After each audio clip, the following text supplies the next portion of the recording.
Yo, what's up guys, Gray here, and today we're going to be going through a few of the Pokemon that are coming back in the Crown Tundra DLC, and we're going to be looking at how to use them competitively or more so in the Draft League format. So it's something of a guide, I guess, to how to use these Pokemon in Draft League. We're going to look at things like the roles they play in a team, the sets they use, and also like what kind of teams you want to be drafting these mons on. So we've got a lot of mons to get through, and because there is so many, I actually want to split this up into separate videos for each generation. Maybe if one gen has less returning, I think Gen 2 and Gen 3 don't have too many, so I might combine those together. But certainly Gen 1 is the first one we're going through. That is the most loved because, you know, Gen 1, everyone loves Gen 1, obviously. So yeah, there's a lot of mons that are coming back, and there's a lot of detail to get through, so I won't waste too much time. I will quickly just say that by no means am I a Pokemon master, or whatever you want to call it. I am a fairly accomplished Draft League player. I make playoffs in pretty much every league that I join. I know that sounds a bit kind of big-headed, but it's pretty much true for every league except for my own league that I do terribly in. BBR wasn't a great showing either, but apart from like one of the two leagues you've probably seen on my channel, I actually have hit playoffs for most of the leagues that I played in Gen 7. Gen 8, I started off with APA Academy and made playoffs there. So I may not be the best player, I never will claim to be, and I may not be like the best person to kind of give all this information, but at the same time I just kind of wanted to make this video to try and provide what knowledge I do have, and try and almost do a bit of a guide for beginners, but also for established players as well. You can always learn something from like a video like this. In my opinion, I would love to watch something like this. Even if I know 90% of it, there's 10% that I would then pick up. So yeah, we're going to go through the Gen 1 ones in this video. Obviously in the future ones we're going to be going through the rest of them. Hopefully I'll have all this out by the time Crown Tundra hits. That is the plan. I think I have like 5 days, something like that, so might have to do quite a lot of recording, which is unusual for me if you have followed my channel. But anyway, I have rambled on quite enough. Let's get into the first Pokemon. The first one on the list is Nidoqueen, and Nidoqueen is a really solid mon. I know Nidoking and Nidoqueen tend to get partnered together quite a lot, usually in about tier 3, like a good, really good value tier 3, sometimes in tier 2 where the value is not as great, but it really just depends on the league, and I think in Gen 8 it's going to see a lot more of a swing between tier 2 and tier 3. But in my opinion, Nidoqueen and Nidoking are very different Pokemon. Nidoqueen being the much more versatile of the two, and I think in Draft League the one thing that you really want from your Pokemon is a bit of versatility, and Nidoqueen really gives you that. In my opinion, this is one of the like premier tier 3s. If you can pick it up in tier 3, you should grab this maybe in like the 3rd round. I think any earlier than 3rd round is a bit too early, but certainly as like a tier 3, this thing is amazing. It's amazing because it fills so many different roles. First off, like its ability, you're never going to be using Rivalry. Pretty much never going to be using it. Poison Point you may want to use with like a Scorching Sands set. So in this gen it does get access to Scorching Sands, which if you didn't know is a 30% chance to burn. It's effectively a ground type Scald, and considering Nidoqueen is more prominently a special attacker, you do see a lot of value from Scorching Sands. However, if you use it with Sheer Force, it actually loses the secondary ability. So Sheer Force, as you can read here, has a 1.3 times power, but it nullifies the secondary effect. So Sheer Force effectively gives you a Life Orb with moves that have a secondary effect. So a move like Aqua Tail here would not get boosted by Sheer Force, but a move like I think Blizzard, because it has a 10% chance to freeze, that would get the Sheer Force boost. So with that, for some reason, and I'm still not entirely sure to this day why it's the case, when you run a Life Orb, you do not take recoil if you are Sheer Force.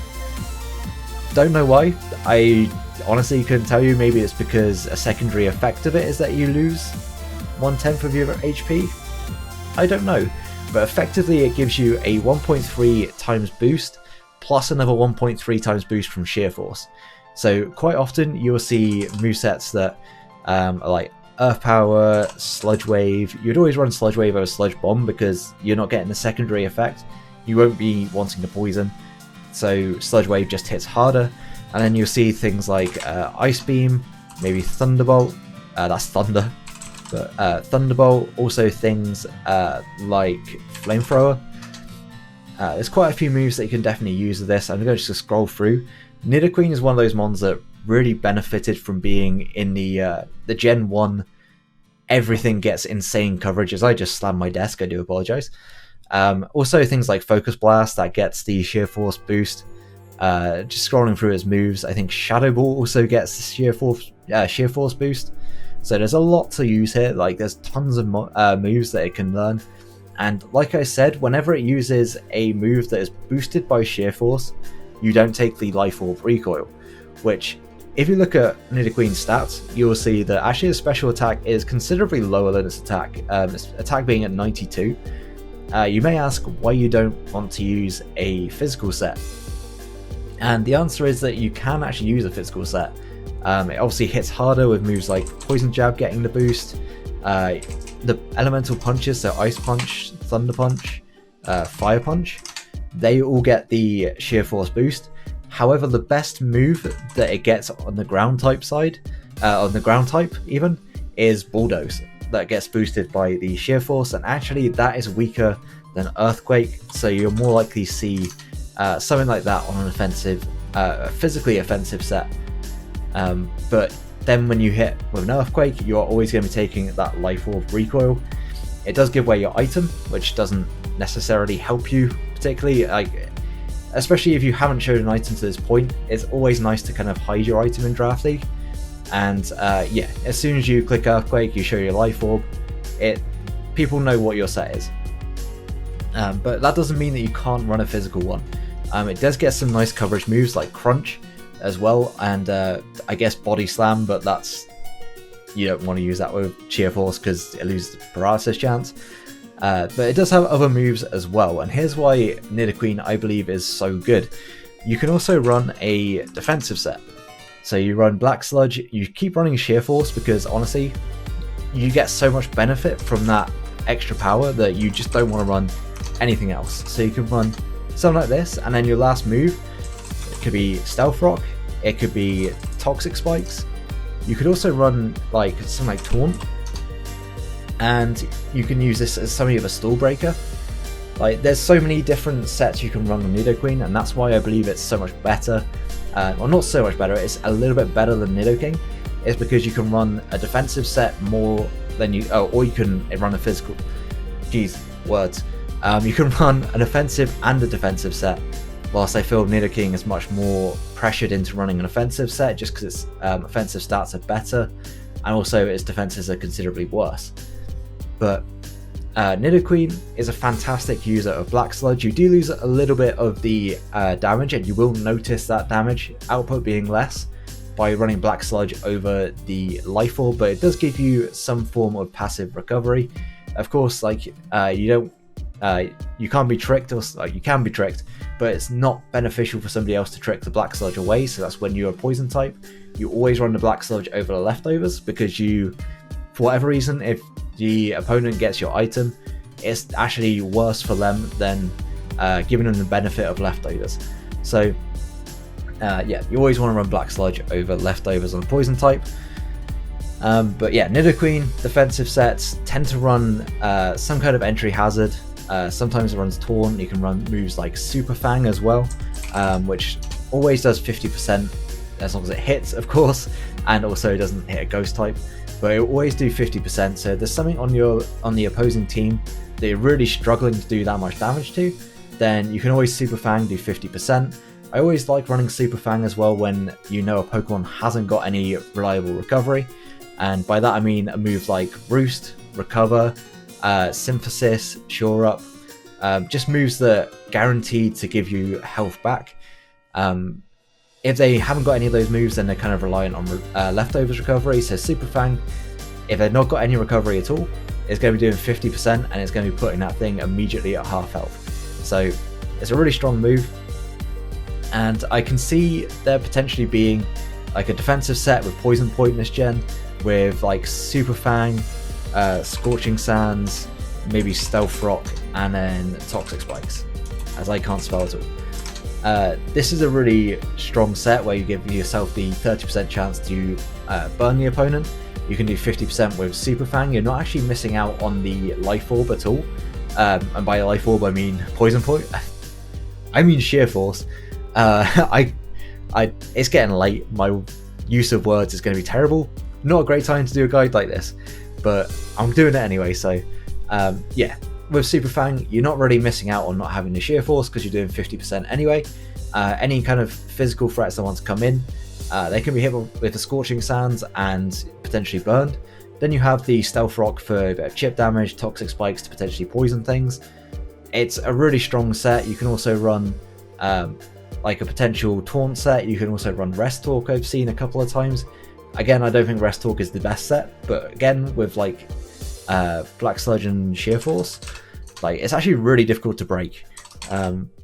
Like especially because of how good it's because of how good the moves it gets are, where you can run Sludge Wave, Earth Power, Rest, Sleep Talk. Like it's very difficult to switch into a Nidoqueen because its dual stabs are really strong, and there's very few things that resist both. So like a set like this would also work really nicely. You'd be able to be really difficult to break. Other items that you could potentially run, I've seen Assault Vest sets. You could also run like a Choice Scarf if the matchup is like really good for Nidoqueen, that you feel like Nidoqueen with the speed boost is able to put in a ton of work. Then a Choice Scarf Nidoqueen is definitely a possibility. Again, like with the Black Sludge set, you're going to realize that the damage output is just not as good as it could be with the Life Orb. Like it is a significant difference. It's still a really powerful attacker, especially with a modest nature. It's going to be doing a lot of damage. And other options than that, I guess you can run like your Yachi Berry, you can run potentially a Shucker to take hits from whatever. Ice, Water, Psychic, Ground type, whatever you want to take a hit from. Nidoqueen is bulky enough that it should be able to take it with a damage reducing berry and be able to hit back for really good damage. But that's enough for, I think, Nidoqueen. I think the kind of things that you're looking to partner Nidoqueen with, honestly, it works with pretty much any team. As long as you're lacking a poison type and a ground type, two types that I think are really crucial in Draft League, especially because it's a ground and poison type. It means that you're going to be able to remove any toxic spikes on your side of the field and be able to set them up. Also, because it's ground type, it kind of deters any opposing poison types from coming in, so you can almost guarantee to get a toxic spike poison off on something, which is really, really nice. And because of how powerful it is, it's difficult to switch into as it is. I said that you can run like a defensive set with Stealth Rock and Toxic Spikes. You can also run a offensive set with either of those two moves as like the last move. You tend to want one coverage move on that set. Usually like Ice Beam for some kind of flying type, especially with all the flying dragons that are going to be coming back. You absolutely want to be able to hit those. But you can also have your last move be Stealth Rock, or it can be Toxic Spike depending on the matchup. You can also run like an offensive taunt set as something of a wall breaker. So yeah, Nidoqueen just fits onto any team as long as you're lacking the types, and it gives you fantastic versatility, great utility. Yeah, can't say enough about Nidoqueen. It's a really good mon. Next up we've got Nidoking, and I'm going to take a quick drink before we get into this one. So I'm pretty sure I just spent like 10 minutes talking about Nidoqueen, so this could be a long video. To be fair though, I don't think like half of these mons are nearly as good as Nidoqueen are, so or Nidoqueen is. So it shouldn't take too long to get through, because it's going to be a matter of, okay, well this is the one or two sets it can run. But Nidoqueen is definitely not one of those. It has many, many sets that it can run. Likewise, as does Nidoking. Very much like copy and paste what I said about Nidoqueen, except for the fact that it's more offensive and it's less bulky. So the bulkier sets, they're still possible. Like its defenses are very respectable. Like if you look at that compared to Nidoqueen's, there's not like a massive amount of difference. It's just 10 less in both defenses. and 9 less in HP, but its offenses are obviously considerably better. It's base 85 speed, which is better than Nidoqueen. Nidoqueen's speed is usable, but Nidoking's speed is far better in my opinion. Definitely better for being a Choice Scarf user, but again, you just want to be Life Orb Sheer Force on this thing. Like 80% of your games, you're probably going to be running Life Orb Sheer Force, because this thing hits so hard with Sludge Wave, Earth Power, coverage move, and then you can run either like a second coverage move, or you can run something like Toxic Spikes or Stealth Rock, because it gets both of those. Like a fairly common set is something like this, because you can always force switches with Nidoking. It's got so much offensive pressure that you're actually able to set up Toxic Spikes pretty easily with it. Again, like Nidoqueen, it has a much better attack stat than special attack stat, which would be great if it got a physical move that it could really, a physical ground type move it could really use to punish that. But honestly, all of its moves on the physical side are a weaker base power than on the special side. So there is no reason to run a physical set unless the matchup is heavily swayed in like a physical set's favor. So probably should have said this with Nidoqueen. If you face something like a Blissey or a Chansey, or just something with a very high special defensive stat, you probably want to run physical. If you're facing something like a Skarmory or a Corviknight, something that has a better physical defense, you probably want to run special. Like, honestly, I don't think you even need to have something with a better defense. I think you run special as your like standard, and then if you come up against something that has a massive special defense stat that you're not going to be able to break very easily, then you start using a physical set and it will be much more beneficial for you. But at the same time, there is less upsides to a physical set than a special set. So Nidoking, I'm not going to waste too much time with, because it is effectively Nidoqueen but just more offensive.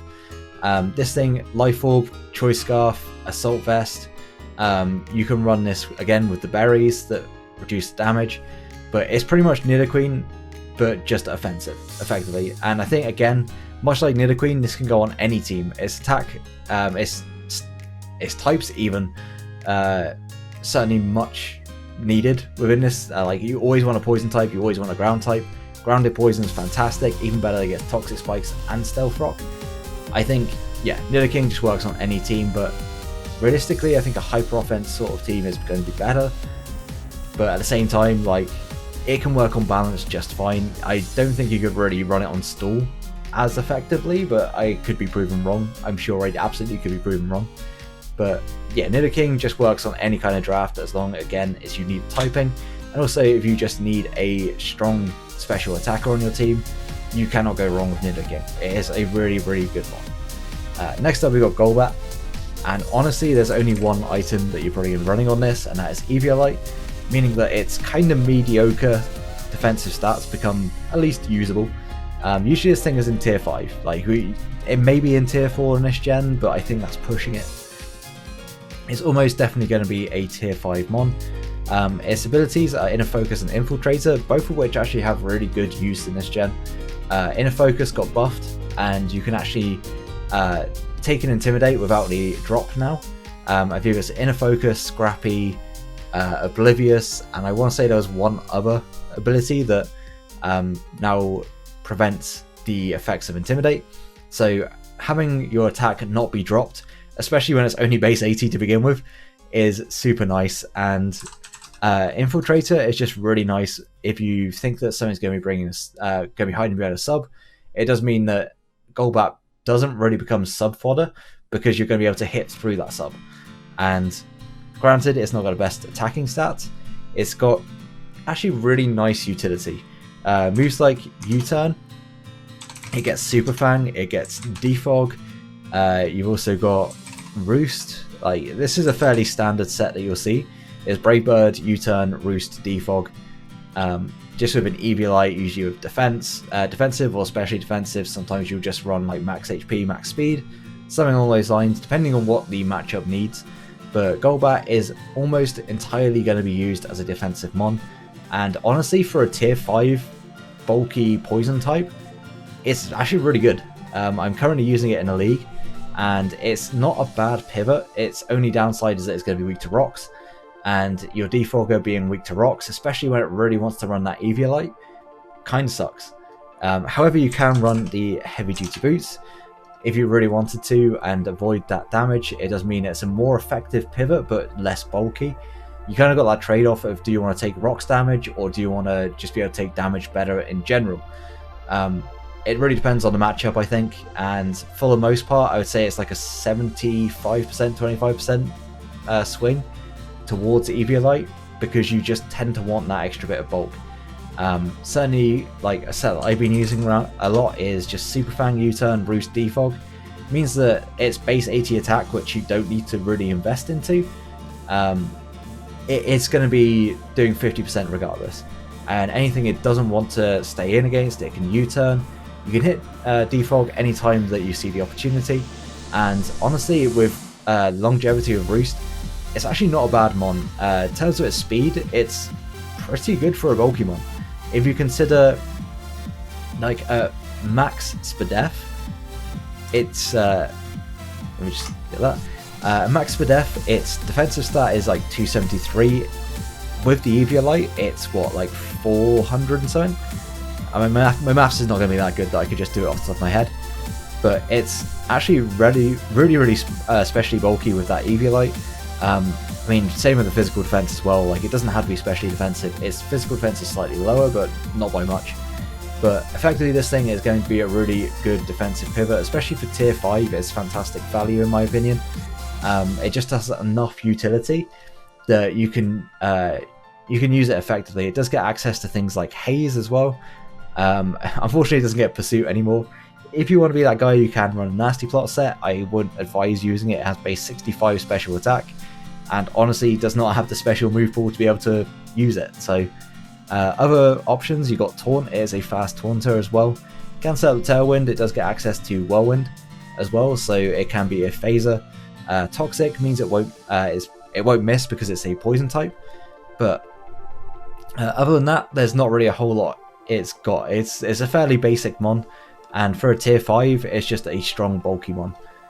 Next up, we've got Jinx, and again, Jinx is just kind of it's here. It's a tier 5 mon for sure, and it looks on paper to not be too bad. 115 special attack, 95 in the speed.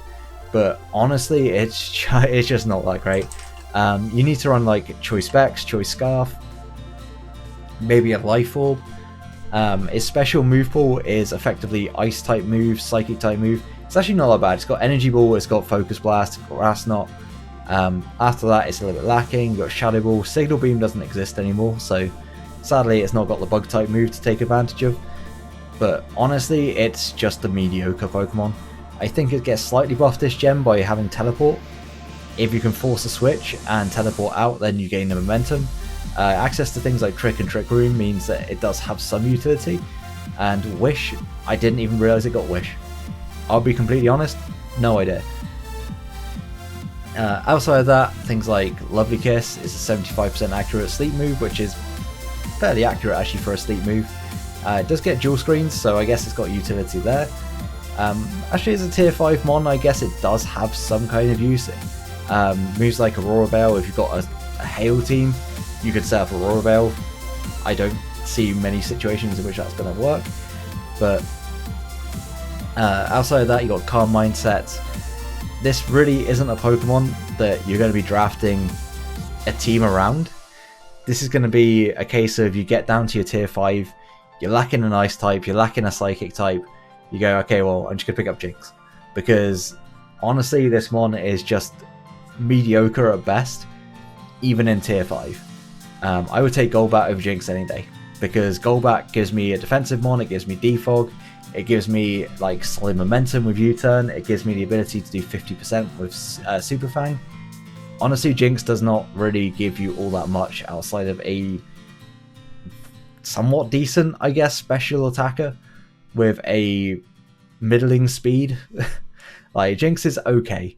I should probably be more impartial about it, but Jinx is really just one of those mons that you're probably going to slap a Choice Scarf on. You maybe have it as like a Focus Sash mon with Trick Room. Honestly, outside of that, I don't see much value in Jinx. Its dual stabs really should be good. Ice Psychic does seem like a nice typing, but with literally no defense stat, like this doesn't exist. You might as well just get rid of that defense stat and make it 0, because it's not taking a physical move at all. Even if it's resisted, it's probably just getting one shot by a physical move. So yeah, Jinx, I guess you could run like an Assault Vest set. Does it get Freeze Dry? It doesn't get Freeze Dry. If it got Freeze Dry, maybe it'd be slightly better, but I guess it gets Energy Ball to hit water types.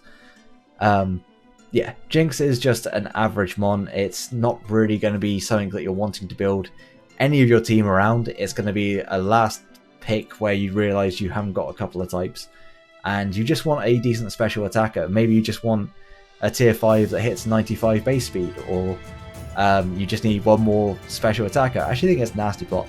So it does have the ability to raise its speed, special attack even. I don't think it gets agility, so it's not even got that to work with. It gets access to Bubble Beam. That's something I never knew. There you go, I've learned something today. But yeah, Jinx is just one of those mons that as a tier 5, it's kind of just there. I would never really pick it up. So we're going to move swiftly on to Electabuzz. And Electabuzz is a solid, I would say, tier 5, maybe be pushing tier 4 in this gen, just because electric type's really lacking on the coverage side. It has a decent attack stat, pretty good special attack stat, and a actually really good speed stat at 105, especially for a mon that you can even run the Eviolite.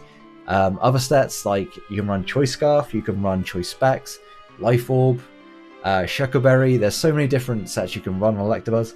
It's actually a really decent mon, especially for tier 5, and yeah, you definitely could go worse.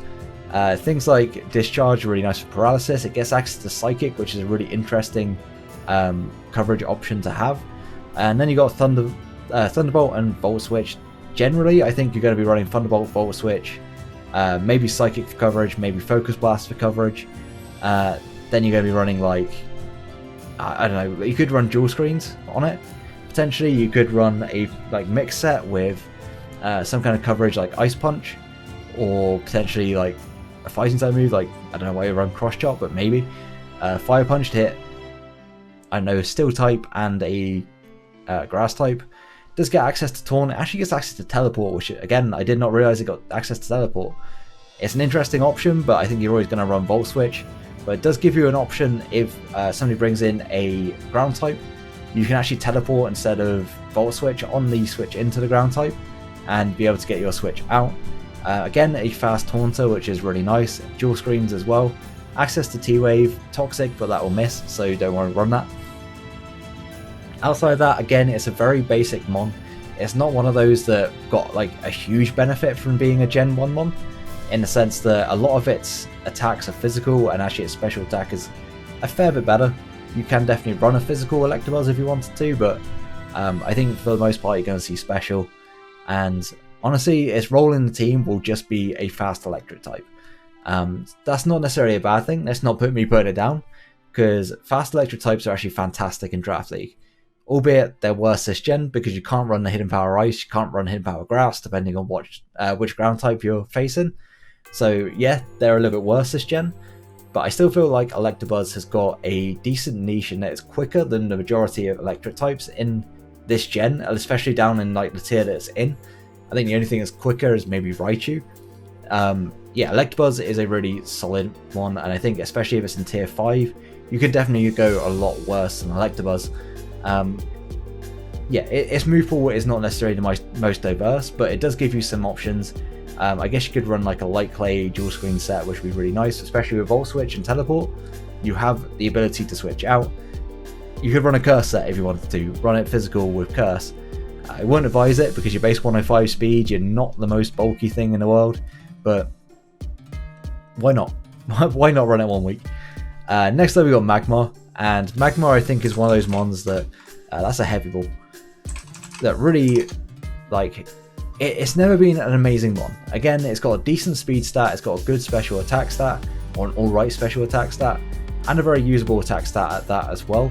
Its bulk definitely lets it down. Even with an Eviolite, it doesn't necessarily take hits particularly well.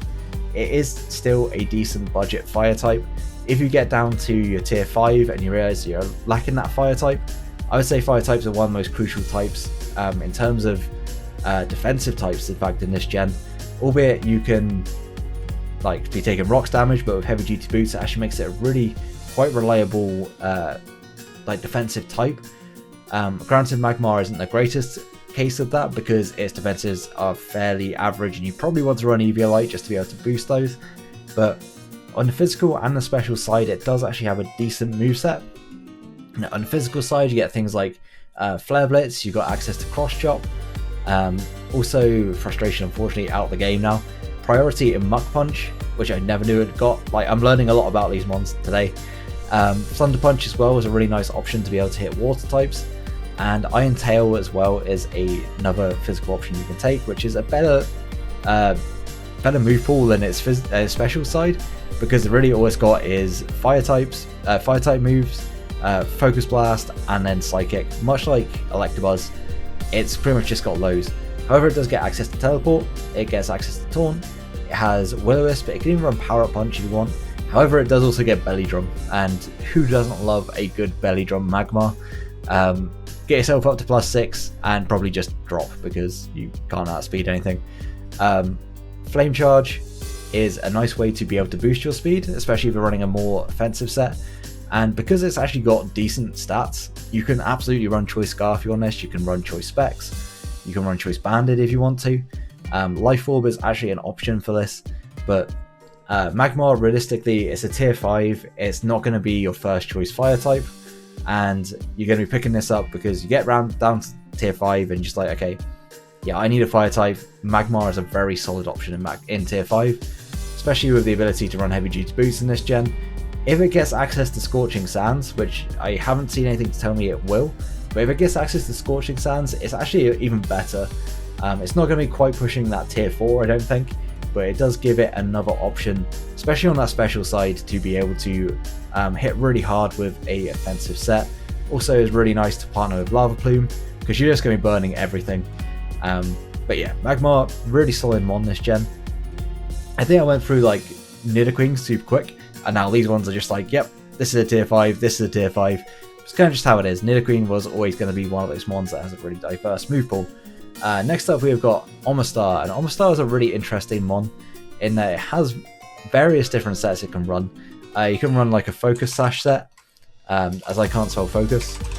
Focus Sash set, that's Focus Band. You know what? We're gonna roll with it. Weak Armor with access to Spikes, Toxic Spikes. I literally cannot spell. Gets access to Stealth Rock. One of the very few mons that gets access to all 3 of those hazards. You can also run things like, I believe it gets Liquidation in this gen, it gets access to Rock Blast. Does it get access to Earthquake? It doesn't. It gets access to Earth Power though.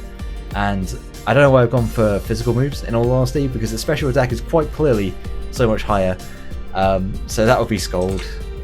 Does it get Scold? It does get Scold.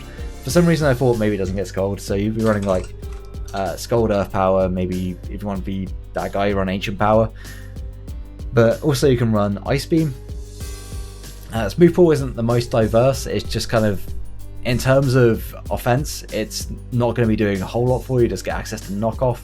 Again, base 60 attack, but not a bad utility option on a mon like this. Outside of that, you have just got Stealth Rock, Spikes, Stealth Rock, Toxic Spikes, and also you have Shell Smash. So you could run a White Herb, like, I guess we can't. I don't know what you'd want to run. Maybe Shell Armor so you don't get crit. You can run like a White Herb, Shell Armor, maybe Omastar with, I don't know, Hydro Pump, Ancient Power, Earth Power. Actually, you probably want Ice Beam over that, and then Shell Smash. Again, I just can't spell. I can't spell at all.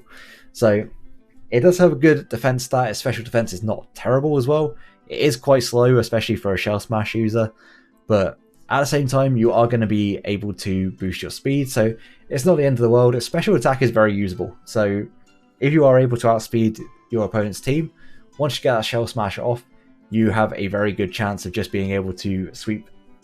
But at the same time, it's it's not probably doing enough damage. It's just, sadly, is what it is. It's probably not doing enough damage. You do have to rely on hitting it Hydro Pump.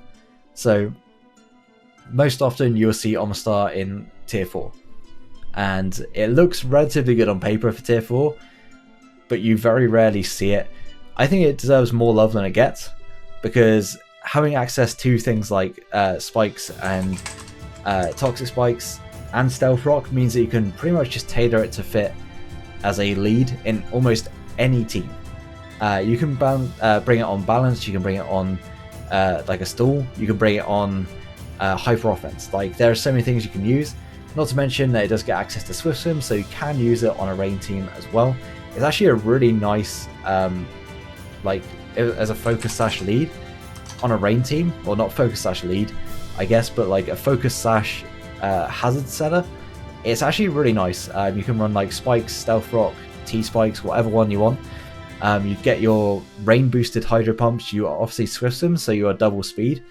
You don't have to run Shell Smash, but you could also run Shell Smash in the rain, and then you will be quick enough. You'll be hitting super hard with Hydro Pump.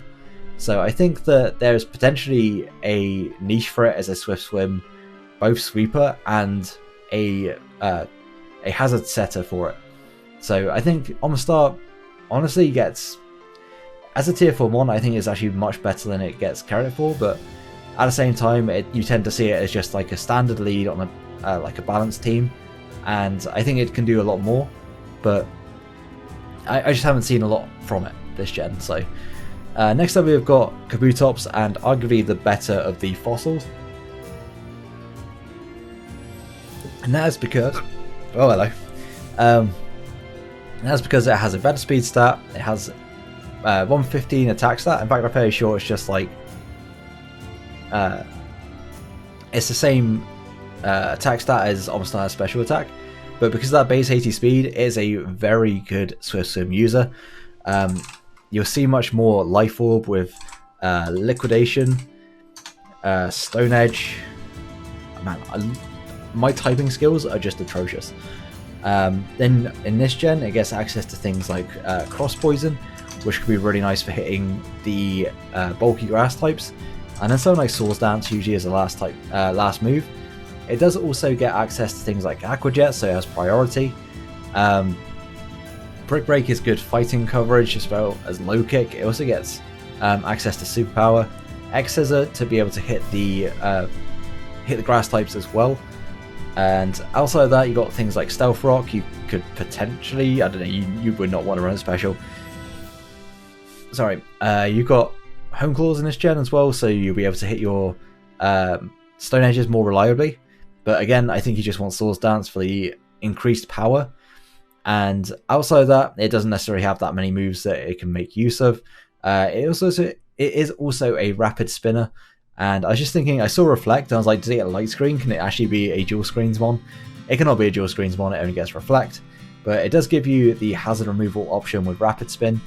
And this, again, in the past has been in tier 4. I think you might see this creep into the bottom end of tier 3, just because it's actually a really good mon on rain teams. And rain teams are super prevalent in this gen. There's almost always one rain team in draft leagues nowadays, and my good friend Matt, aka Dr. Slacking, he just won the GDL with a rain team. And so if that doesn't tell you that rain is actually really strong in this gen, then I don't know what will. And Kabutops with Swift Swim, Swords Dance is a really, really powerful rain sweeper in this gen. And I think this is going to be a huge threat that people will start utilizing on these rain teams, because at the moment you've got Dreadnought, and Dreadnought does not do the same kind of output as a Life Orb Kabutops after a Swords Dance. It just doesn't. So yeah, Kabutops, realistically, you're probably only going to see it on a rain team. You might see it on a balanced team as like a Stealth Rocker with the ability to Rapid Spin, with also having priority. If we got like a Cell Rock, this would be amazing, but that's neither here nor there. It does have a solid move pool, and I know it does gain a lot in this gen. Actually, it's Leech Life as well, which is a really interesting option. I forgot to mention Knockoff as well. Knockoff is super nice for being able to just remove items. So just give it some kind of utility. You can run like Knockoff, Stealth Rock, Rapid Spin, and like Aqua Jet, and just have it'd be something of a utility set on a balanced team, but I think you're most likely going to see this on a Swift Swim, on a Rain team because of Swift Swim. Next up we've got Aerodactyl, and Aerodactyl is one of those mons that I think this gen has really gained, because heavy duty boots means that it's not taking any kind of hazard entry, so it's a solid defogger, it's a solid stealth rocker. Not to mention it now gets access to Dragon Dance as well, and that's kind of scary because this thing has base 105 attack, which is very usable, and base 130 speed, and there's some matchups that, as you've seen with things like Dragapult and Tapu Koko in the past, having a speed stat this high in some matchups mean you can just run Adamant. And you can run Adamant Dragon Dance, and after one Dragon Dance you outspeed their entire team, you're a +1, and you just start destroying things with Stone Edge. Now it gets access to dual Wingbeat, so it has a really strong physical flying stab that is just going to be doing so much damage. And then your last move could be Earthquake. It also gets access to Crunch, it gets Ice Fang, Fire Fang. I actually know more about this than some of them on, so if you can tell.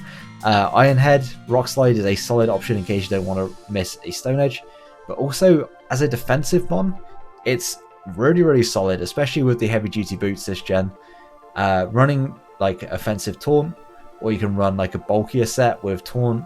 You got Whirlwind as an option, obviously Roar as well, because you know they're both phasing moves, they're the same thing. It also gives you a pretty reliable defogger. His stats don't look amazing on paper, but actually he's relatively bulky on the special side, especially if you invest a little bit into the health. Then yeah, Aerodactyl can be actually relatively bulky. Its abilities don't necessarily, like, they're all usable abilities. Rock Head, if it got Head Smash, because I don't think it gets Head Smash, no it doesn't. If it got Head Smash, that would be really usable, but it doesn't, unfortunately. Pressure is okay on the defensive set, but you're probably most likely going to run Unnerve, just because you can prevent anybody from eating like maybe a rock producing berry, the Charity Berry even, maybe a Shucker Berry for your Earthquake, or a Cobra Berry for your dual Wingbeat. Not that would help, because dual Wingbeat would just break the Cobra on the first one and hit the second. I think this is a really solid mon this gen. There's so many different options. Also gets Aqua Tail, which is a really nice way of breaking through rock and ground types. That it does kind of struggle with unless you're running Earthquake for rock types. Like, it just doesn't break through a ground type at all, so Aqua Tail is certainly a good option. Ice Fang is also there for that. But yeah, I think Aerodactyl is a really strong mon. You're going to see it probably in tier 3 this gen, and I think it's actually a really good tier 3 mon. I think if you've seen anything from Noivern this gen, like having hard-hitting stabs with a decent attacking stat and heavy-duty boots and having great utility, I think Aerodactyl is almost like in line with Noivern this gen. It's almost like a physical rock-type Noivern. So yeah, I think Aerodactyl is going to be very solid. I think it's a very strong tier 3 mon, and I'm actually looking forward to hopefully using it at some point this gen. Next up we got Articuno, and once again, heavy duty boots comes into play. You're never going to run Snowcloak, just kind of how it is, unless you want to run it on a Hail team. Pressure is pretty much always going to be what you're running, which is not necessarily a bad thing, because Articuno tends to be a really bulky mod. It does have really good defenses and alright attacking stats, but just nothing in particularly special. Does get access to Triple Axle this gen, so you might want to run a physical set, but honestly you're going to be looking at a special set. Moves like Ice Beam, it gets access to Freeze Dry. Hurricane also gets Air Slash in this gen, I believe it gets Air Slash, so it has a more reliable flying stab to hit with. Outside of that, its move pool is kind of just terrible. Extra Sensory, Ancient Power, alright, they're kind of options. Does have access to U-Turn, but really on the defensive side is how you're going to be looking at it, especially with the heavy duty boots. You're not taking a 50% from rocks in this gen, which does give it a boost. I still think it's like a tier 4 mon, but it does get a boost this gen from that at least. You get access to things like Curse, which could be an interesting option. Defog, it's not the best defog option, because if you get knocked off, you're taking 50% from the rocks and then you try to defog them away. Healwell and Haze are actually really two good utility moves. It does get access to Tailwind and Toxic as well. Whirlwind could be an interesting option. But honestly, like the set you're going to be seeing most of, probably Freeze Dry, U-Turn, like Defog, Roost, something along those lines. It's just a bulky pivot with the ability to not take rocks damage nowadays with heavy duty boots. It means that it actually is a somewhat reliable pivot. Freeze Dry means you can hit water types, so one of Ice's weaknesses, resistances, is no longer resistant. So you hit the most things with Freeze Dry, U-Turn for the stuff you can't hit, and then Defog just of course to remove hazards. Outside of this, there isn't that many sets. I mean, you can run like a Choice Scarf variant if you really do not care about rocks. You can run like Life Orb, again, you got to worry about rocks. So I think Heavy Duty Boots is what you're going to see on it every single week if you see it at all, and probably going to be a more defensive set. Its speed stat is okay, you could definitely get away with running an offensive set, but I just think because you're running boots, you're going to see a lot of defensive sets just because honestly you got no boost from your item on an offensive set, and base 95 needs a boost. It needs like Choice Specs, it needs Life Orb to really be doing any damage whatsoever. So yeah, Articuno, probably a solid tier 4 mon. I wouldn't be surprised to see it get picked up quite a bit this gen just because of heavy duty boots. It actually has a better niche, but it's still it's just an average mon at best in my opinion. So we go from average to arguably the best returning mon. I would say probably the best returning mon in Gen 1, and it may not even be close. I think we're going to see Zapdos be really strong this gen. Again, access to heavy duty boots is fantastic for its defensive set. Static is a fantastic ability on defensive mon as well. Pressure certainly has its place as well, but I think static, just about a 30% chance to get paralysis, and then, you know, hacks is a thing. You're going to get full powers at some point, meaning that Zapdos becomes really hard to break. If you're seeing a defensive set, you're probably seeing like Discharge, U-Turn or Volt Switch, Defog and Roost. Defog, Roost. You might see like Toxic over, that's topsy-turvy, how do I end up there? Toxic, Roost, something along those lines, with maybe Heat Wave over... well, actually, you probably run Heat Wave this gen, you probably run Air Slash because it gets access to that, it gives you stab. But yeah, that's the kind of sets that you're probably going to see running on a defensive set, which is very viable. Its defensive stats are pretty good. Doesn't look amazing on paper, but its typing is so good. It has so many, so many resistances, so many things that it can come in and switch in on. Defensive sets are very much viable. However, I think the biggest thing that it gets this gen is the ability to run this kind of set, an offensive set which really takes advantage of the rain. You could potentially even run agility and just outspeed everything, or you can run Roost and just have like insane longevity.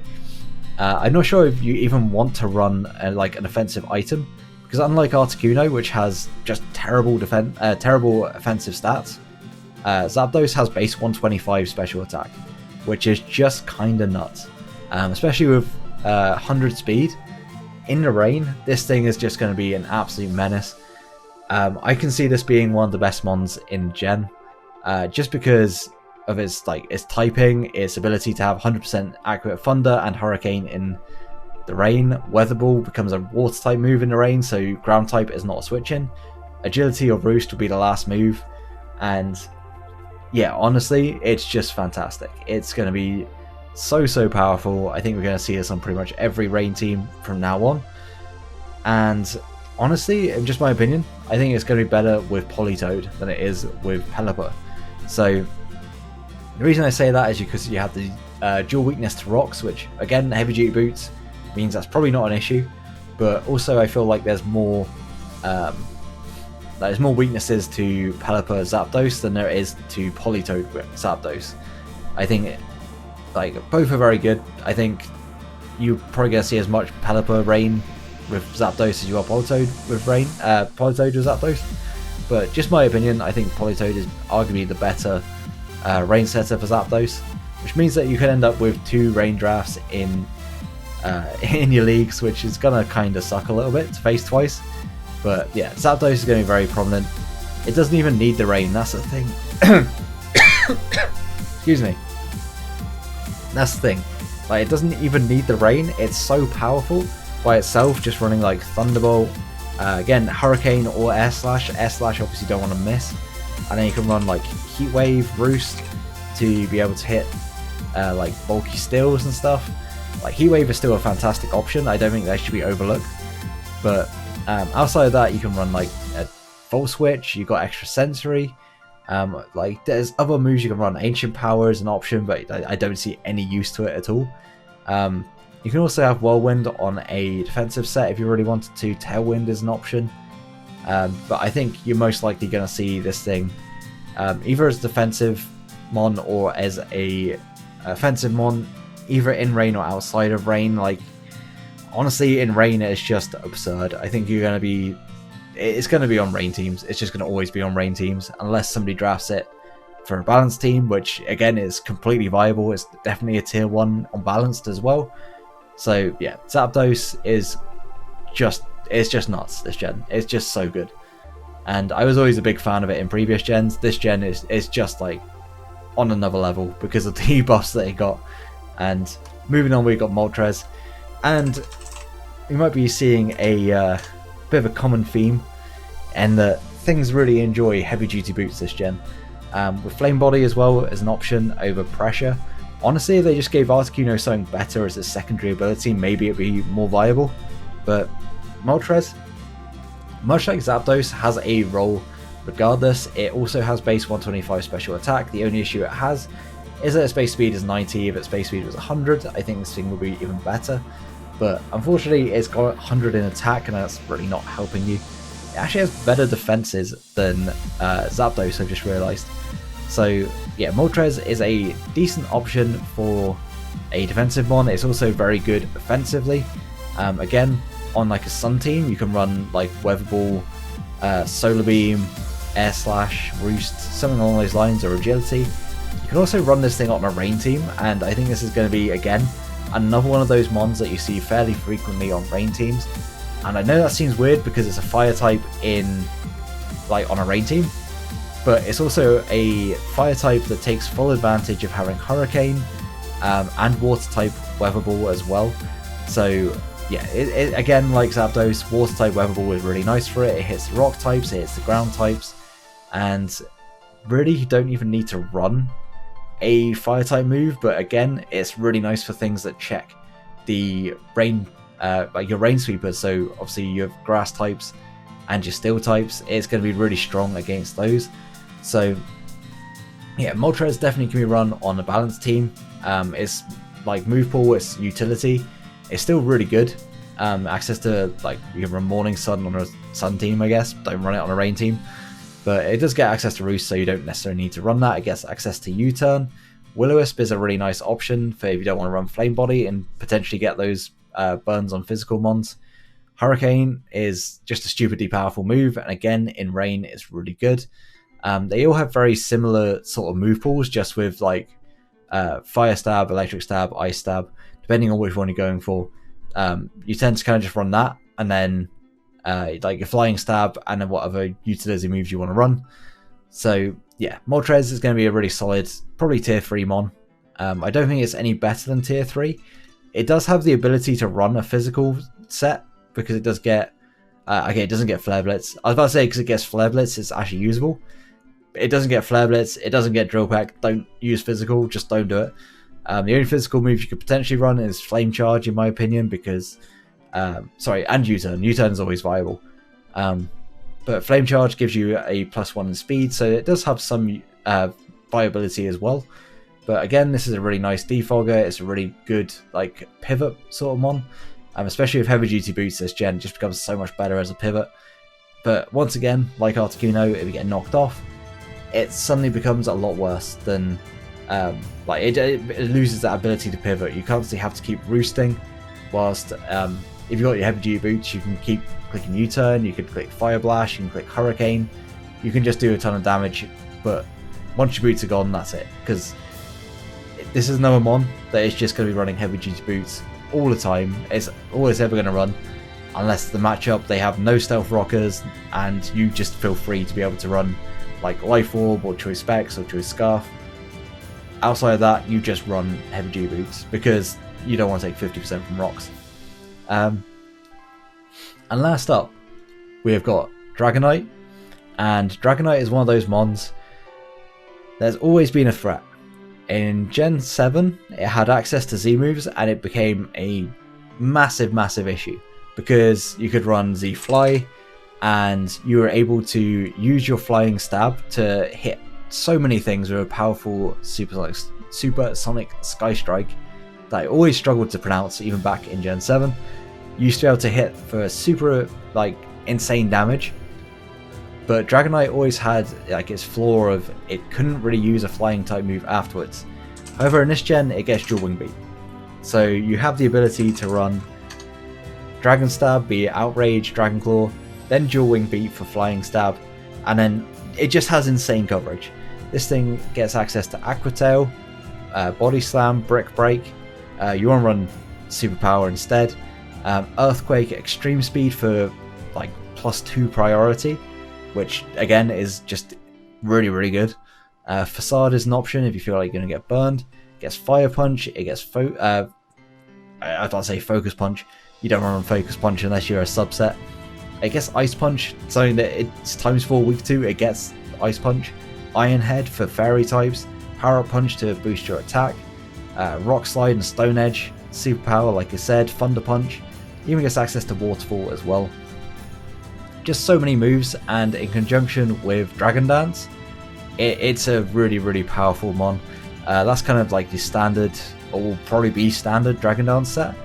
You can also run Choice Banded and just have Extreme Speed over Dragon Dance. I think this is also very much a viable set. It also has 2 fantastic abilities, and it really benefited from Inner Focus blocking the Intimidate, because now once you set up Dragon Dance, there's nothing taking that +1 attack boost away from you, and from base 134 attack, it's going to be super hard to switch into.